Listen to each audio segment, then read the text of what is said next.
Hey everybody, my name's Michael with AllOver Overland, and this is my truck, and I want to show it to you. Let's go check it out. So everybody, what I have is a 2016 Nissan Pro4X, so that's your four-wheel drive that has the e-locker in the back, and that's why I chose this vehicle. I looked at several, and one of them was the Tacoma, and for the price, the Nissan, they just couldn't touch it. For the miles, for the year, had the locker, it was half the price of what most of the Toyotas were out there in the Tacoma four-wheel drive, kind of similarly spec type vehicle. So that's how I ended up with the Nissan Frontier, and I have loved it. So one of the most notable things on this truck is the bumper. It's an ARB bumper. It's built for the Nissan, and I love it. It gives a pretty good approach angle, but I love the full bull bar on this. I don't have to worry about deer. In fact, I smoked a deer driving once, and there was hair on here. Deer didn't make it. Truck was fine. All I had was a little bit of deer here. So this is what everybody kind of sees first as you're driving in there to campsites or just driving around, is the bumper. So I get a lot of questions about the bumper, and again, there's not a whole lot of things available for the Nissan, and I do feel like the ARB bumper is the way to go. They're proven, they're strong, it's awesome. I just love it. And then on here, I've got my Midland antenna, kind of in that Aussie style. It's the big, thick antenna bar that they have. This one, I don't remember what this one's called, but it's not a very tall one. It's probably only about 2.5, 3 feet tall. But the range on this has been amazing. I also have the Midland 575 radio, so that's 50 watts, and that's amazing. I'm always the guy that has radio connection, even when other people don't. The other thing that I do have is I have some Colite lights on here. So those, a company sent these to me to try out, and I don't even know if they're still around. I did a video for them, and they were kind of being weird about it, so took the video off. But I do have the lights. They're bright, they work great. They seem pretty solid. I've been happy with them, just the company was really, really hard to deal with. I've got a winch in place. I don't have it hooked up. The reason, Philip's gonna hate me for this. The reason is the lever to engage it, you have to turn, it's a Smitty-built. Is it a Smitty-built? I think it's a Smitty-built. So you have to like undo it and then turn it so you can change where the lever it. Anyway, I did it once and I did it not enough to where you can reach it through the little handle here. So I'll have to go in and do it again or buy a new winch. Kind of leaning towards the new winch, just because it was used when I bought it, and it's pretty old now. But yeah, that takes care of the front. Let's go look at what the meats are. Let's look at the tires. I've got the BF Goodwrench KO3 295 70R 17s. So it's basically a 33-inch tire on 17-inch rims. Here we have Shockworks sliders. They are a company that is no longer in business, and I am so glad that I bought this truck that already had these sliders on there, because I love them and they fit perfect. They're just right smooth in there. Yeah. I also have a Shockworks rear bumper. Again, company's out of business. You can't get these anymore, and it's a shame. These things are awesome. The sliders and the bumper, that's all I have from Shockworks on here. But I'm really glad that I bought this truck and it already had these two things on here. All right, one of the first things that I got for the truck was this lightener rack. I love it. It just, as you can see, it lays right on the rails of the bed, and I've got things hooked up to it. But yeah, it is pretty well supported. In fact, you can see right here it's connected to the bed rails here, and then goes up. Also, it's connected right here. Has this this extruded piece here, so you can add more stuff to it, and as well as up here. All right, I'm gonna show you what I've got on this side of the truck. These are all connected to my lightener rack. They have brackets that make everything fit really well. Big fan of the Lightner racks. The first one I'm going to show you is the smaller pod. So they make a couple different pods. They've got a large pod and a smaller pod. I've got the smaller pod. It was the cheapest route to go, and I just needed something on the truck, and I had a purpose for it. So in the small pod, I have, this is where I keep all of my coffee gear. So I've got my burner to make coffee. I've got my coffee pot. I've got my French press. I've got everything fits in here. This is my camp chair. So just a small little camp chair. And the good thing about that is that it is always with me. I do like my bigger chair better, but that stays in the truck 100% of the time. So I don't have to worry about being somewhere and not having a chair. And then behind those, I do have an air compressor.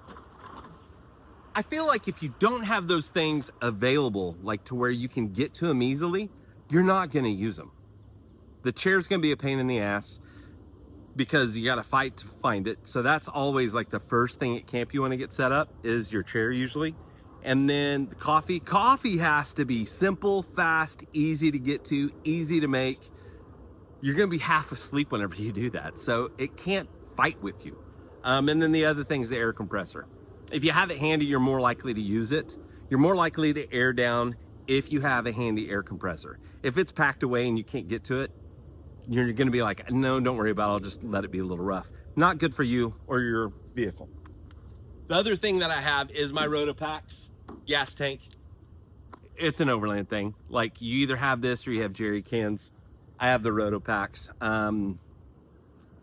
You have to burp it every once in a while. If you've got fuel in it and it's hot, that the air in there expands, so you gotta like vent it out a little bit. So you actually have to go up there and turn it and then you're fine. So yeah, that's what I have connected to the Lightner rack on this side. On the other side, I don't have anything on that side. It's ready for more stuff to be added.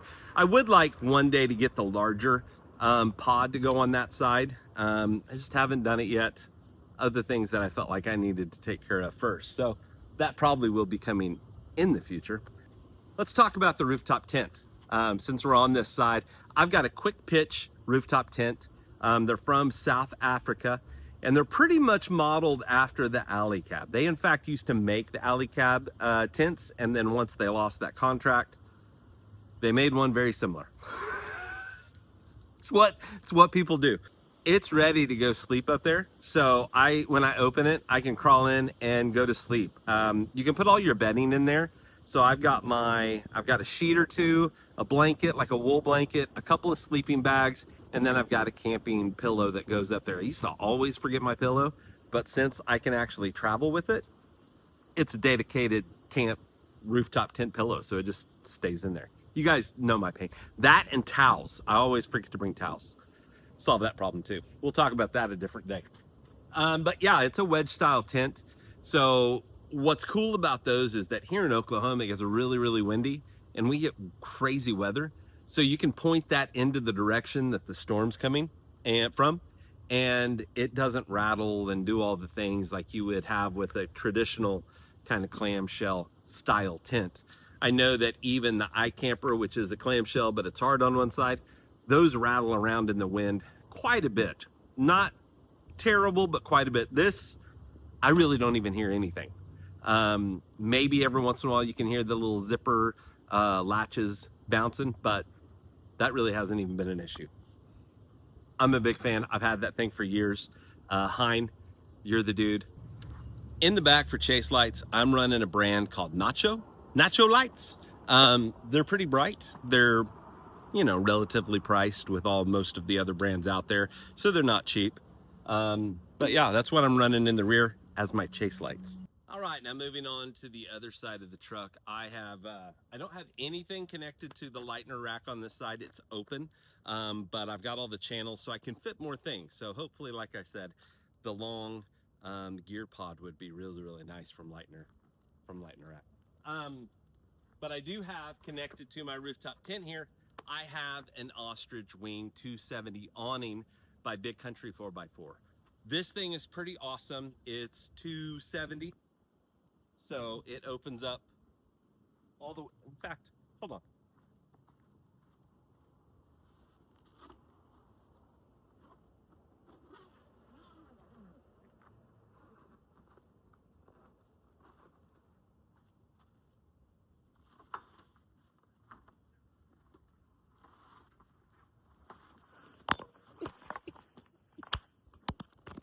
Well, that didn't work out so well.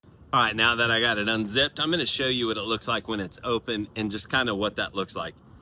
Just unzip it, everything kind of falls out. And just walk it around.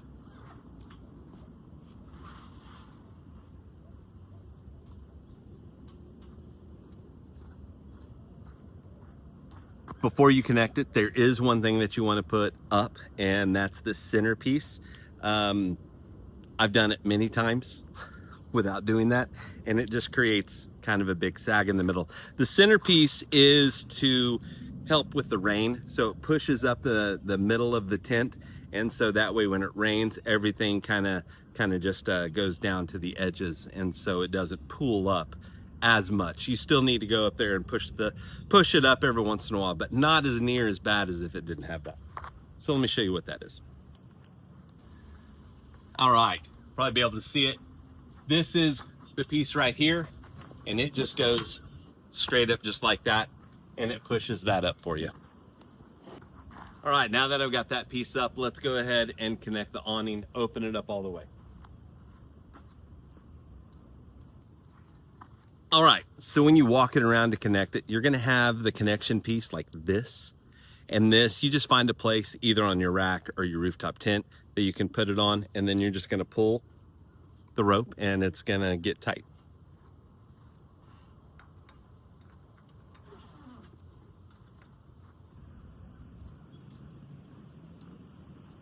And there it is. You've got a 270 awning that you can walk under, you can eat under, you can hang out under. I even have the walls for it, so I can make all of this a big inside area with wind protection and rain protection and all this stuff. That's easy. It's a freestanding 270 awning. Even if it's windy, you don't really need the poles, but it does have poles for each leg. And I'm gonna show you how to undo it real quick, because it's just as easy. It goes up, it goes back easier. Little button right here, push that, releases the tension, and then you just take this and you just walk it on back. All right, when you're done with the awning, you've walked it around, we're just gonna close it up real quick. Make sure that you put that middle bar down that keeps the rain from puddling on top. I've closed it many times and forgotten how to repeat the whole process. So yeah, you just walk it over to the side here. You want to make sure that the cover is over.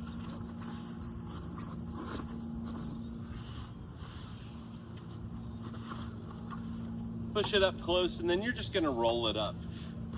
Roll it from the bottom. Make sure that you grab every layer, and just keep it tight.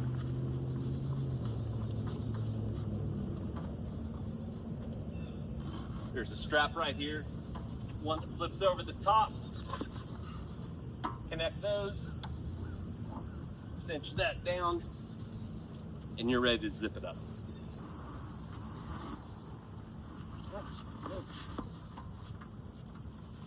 This, I usually just kind of bunch it together and stick it in here.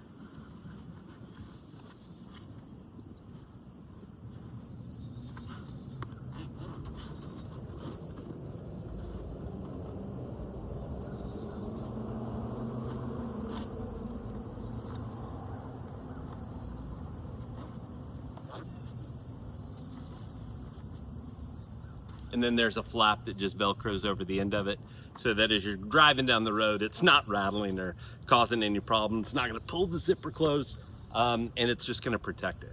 So that is the 270 awning. As far as suspension, I'm running All Dogs. I've got the Fox 2.0 springs, and then I've got the All Dogs coils, and then I also have the All Dogs upper control arms, and I have All Dogs parabolic springs in the back. They're all rated as heavy duty because I've got the rooftop tent, the winch, on the vehicle at all times. But yeah, check out All Dogs. I've been a real big fan. They're a big Nissan group. They cover all the different vehicles, but Nissan is really kind of what they're known for, since there's not a whole lot of good people out there in the market. So make sure if you're looking for suspension, All Dogs is a good place to check out. My ride has been super smooth since I've had it. Before, I had the Old Man Emu, and they were okay, but I didn't realize how bumpy it was until I got this set of Fox 2.0s with the All Dog springs, the upper control arms, and the parabolics in the back. Major difference. Supports all the weight, rides smoother than I've ever driven this truck before, and been real happy. So it's about a 2.5 inch lift. Gives me enough clearance for the 33 tires. Hey everybody, thank you for hanging out with me today and just kind of checking out my truck. I've been real happy with the way I've got it set up. I think that I always feel like there's more to do. And then whenever I got back from Alaska and talked to a few people that hadn't seen the truck since I got the new wheels and tires, they were like, oh my gosh, it's dialed in. And I stepped back and I realized, you know what? It's pretty well dialed in. I won't say it's totally there. There's some things that I need. I need some more storage options. So a deck system in the back would be really nice. I've always wanted a canopy camper or some kind of different camper that I can stand up in. But with a 5-foot bed, doesn't make sense to go ahead and do that, or should I get a bigger truck to have that kind of setup? Not real sure. But I am pretty happy with the way the truck is. The rooftop tent sleeps well. I can't complain. I would like to stand up. I'm getting old. I think that's just part of it. That's the evolution of the Overlander. But thank you guys for watching. If you have any questions about the truck, I'll be happy to share more with you. Other than that, I've got a 575 GMRS from Midland, and that's on the inside. Other than that, I've got a fridge, and it's just the Dometic 55, the one with the ice chest, the Dometic CFX 55, I think. So that's in the rear seat. So I've got half my seat still there, but I've got a fridge and, you know, the 60 portion of the 40/60 seat. It's a mess in there. I'm not showing that to you right now. Anyway, you guys have a wonderful day. Whatever you do, make sure that you go all over.